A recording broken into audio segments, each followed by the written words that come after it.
for Faith book, the Book of Faith, the Word of God, the Bible.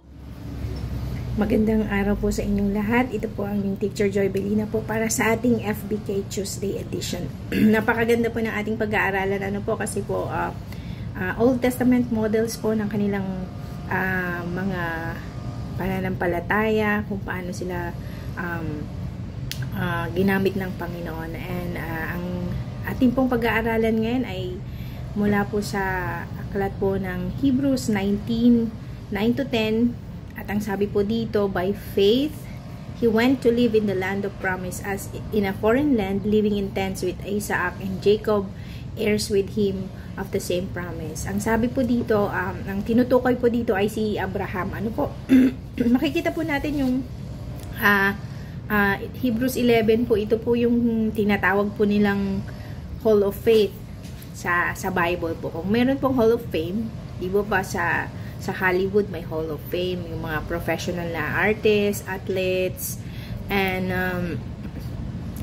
binibigyan nila yung biggest honor na nakukuha ng mga artista, ng mga malalaking tao, na ito yung the biggest award or biggest honor that can be bestowed sa mga best na tao lang. So, di ba, meron tayong example nito, proud produce ng Pilipinas, si Miss Lea Salonga, at maisasama na siya sa Hall of Fame. Kasi grabe yung yung journey niya, di ba? So kumbaga yung yung pangalan niya, ginawa niya, self-made si Lea Salonga. That's why mabibigyan siya at magiging parte siya ng Hall of Fame. So sa Hall of Faith naman, magkaiba yun kasi ang ginamit nila sa Hall of Fame yung nila, yung sarili nilang strength, diba? Parang sila yun ginawa nila yun, and they are remembered because of their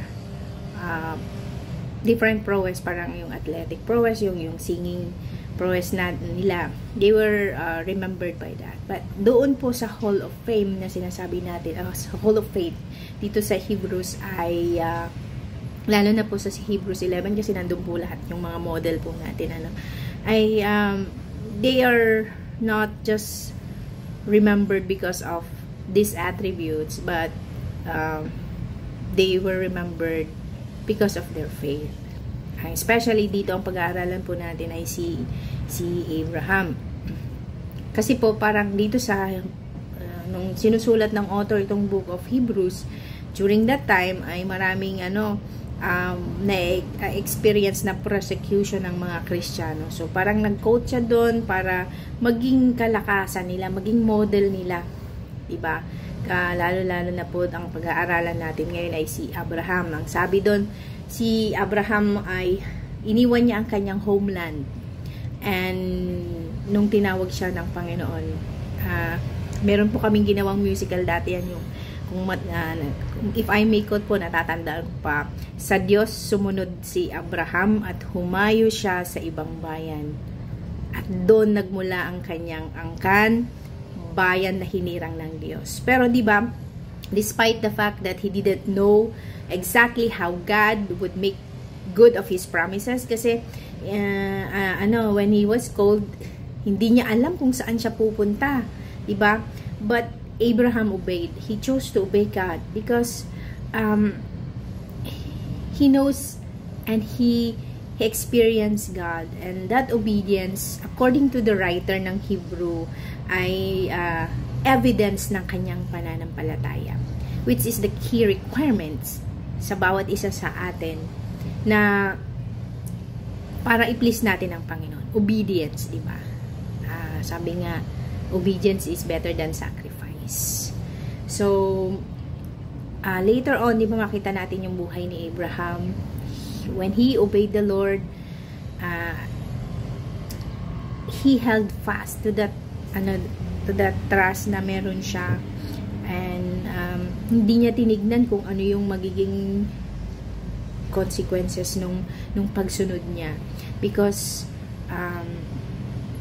he knows kung sino yung sinusundan niya. Diba? From Genesis, imagine nyo yan, from the Genesis chapter 12 verses 1 to 4. If I'm not mistaken, nandun yung kwento ni Abraham kung noong tinawag siya ng Diyos na lumabas sa kanyang comfort zone. And who'd know na after how many books, after the Old Testament and then pumasok yung New Testament, ilang books pa yan, and Abraham will be mentioned again sa book of Hebrews 11, di ba? Nakikita nyo po yung kagandahan nun, na binigay po sa atin itong buhay ni Abraham dahil po malaki pong bagay itong matututunan natin sa kanyang buhay. Kung ito pong kay Abraham ay nakuha niya po yung promise ng Panginoon sa kanyang pagsunod, is we have the same God naman kasi. And hindi nagbabago yung Diyos ni Abraham, at Diyos ni Jacob, Diyos ni Isaac, at Diyos natin. Hindi po nagbabago ang Diyos natin. However, our faith in God, yun po yung nagbabago. Depende po yan po sa atin na kung paano po natin ipapamuhay yung pananampalataya na meron po tayo. Sabi nga, you have to trust, and you just have to trust and obey the Lord. Kasi it's the secret of, magiging successful ka sa iyong buhay.